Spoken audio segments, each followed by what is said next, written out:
Today we are going to see one more scenario.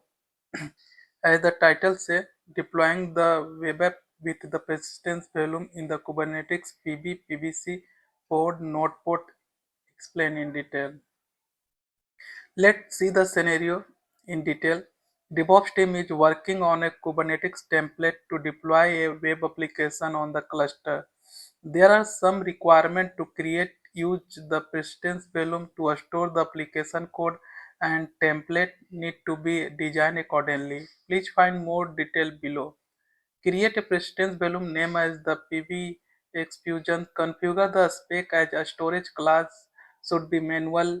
Set the capacity of 3 GI and set access mode to read write once. Volume type should be host path and set path to be this one.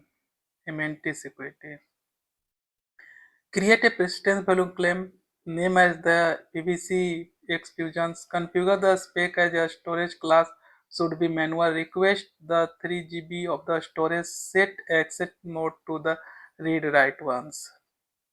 Then create a pod name as the pod Fusion. Mount the precedence volume you created with the claim name PVC Fusion at document root of the web server.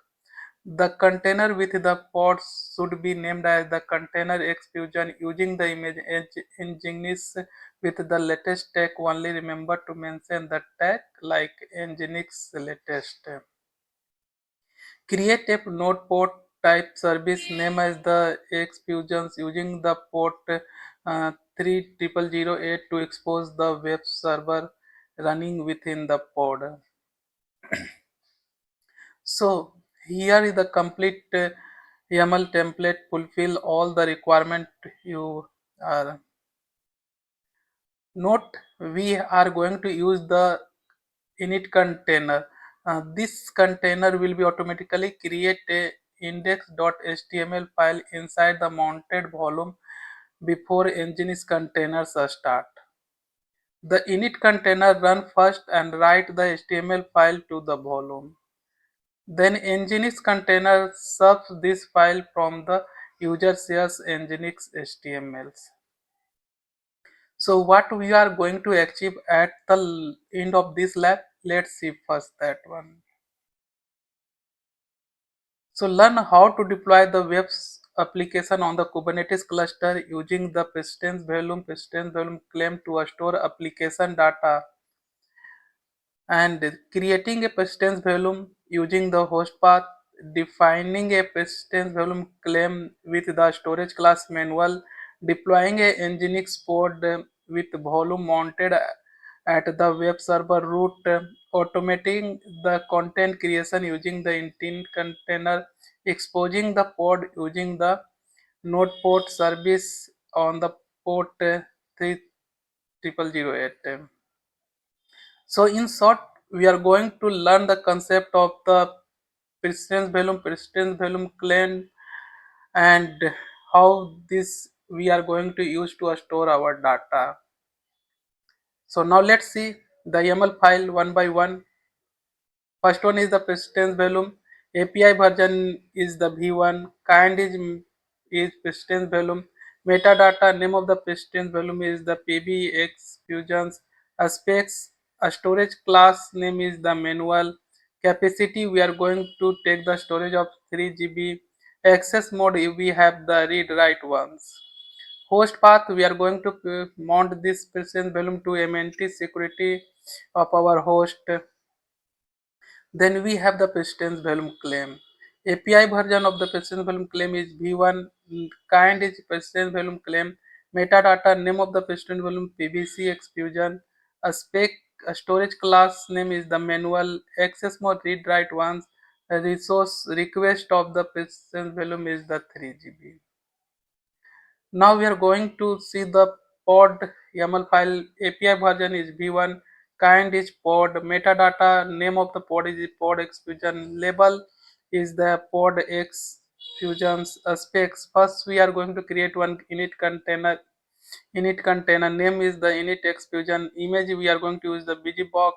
Then we are going to run the command in shell which are going to print create a file uh, hello from the Raj Gupta. This is the content of the file, and we are going to save in this path mnt security htm index.html. Then volume mount, we are going to use the mount path the security mnt, where we have created our volume. Name is the X Fusion storage. Then this is our main container which are going to read the data from here, whatever written by the init container. The name is the container exfusions. Image, we are going to use the nginx latest. Mount, we are going to give the user share this one, and name is the X Fusion storage. Then we have the volume is X Fusion storage. Same volume we have used in both container, so this volume is shared between both. Then persistent volume claim, we are going to use the whatever PVC we have created ever, because there only we have stored the data. Then we have the NodePort service. API version is v1. Kind is service metadata. We have the name of the our service is this one. Then specs, type of the service is NodePort. Selector, we are going to use the pod app equal to pod expression, whatever label we have given in our pod, this one. According to this only is going to select the service. Then we have the port. Then protocol TCP port of the service is 80. Target port means container port is 80, and node port we have the 3008. So let's see how we are going to apply this one in our production clusters. So copy the YAML file from here, all the YAML file, and if you want to run multiple YAML file, then give the triple dash at the beginning of each YAML well. Don't worry, each and every command, everything I'll given in the blog link, I'll be giving the resource part of this video. So let's copy it. I have already copied into the notepad. Now let's copy this one. Now let's go to our production clusters. So this is our production cluster. Open, create one file. Let's say pod.yml.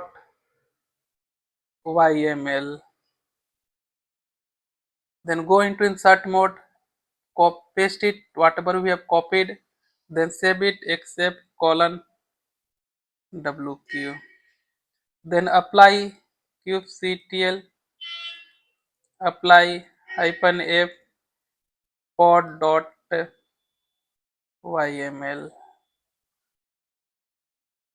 So you can see the persistence volume created, persistent volume claim created, pod created, service created. So let's see kubectl get all. So we can see the pod is created and it's running a stent. Our service is created with NodePort, and the NodePort is this 3008. Now let's check the PV and PVC, PV, PVC.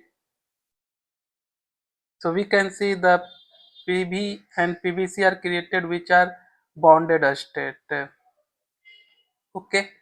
So now by the help of our node port and node IP, we are going to access this application. So in the browser, I have given the node port and node IP, and let refresh it. So we got the output hello from the Raj Gupta, whatever we have used in our YAML file. We have used the same thing hello from the Raj Gupta, and we got the same thing. In this way, we can store our code in the persistence volume and we can use in our applications. Thank you. Happy learning. See you in the next video.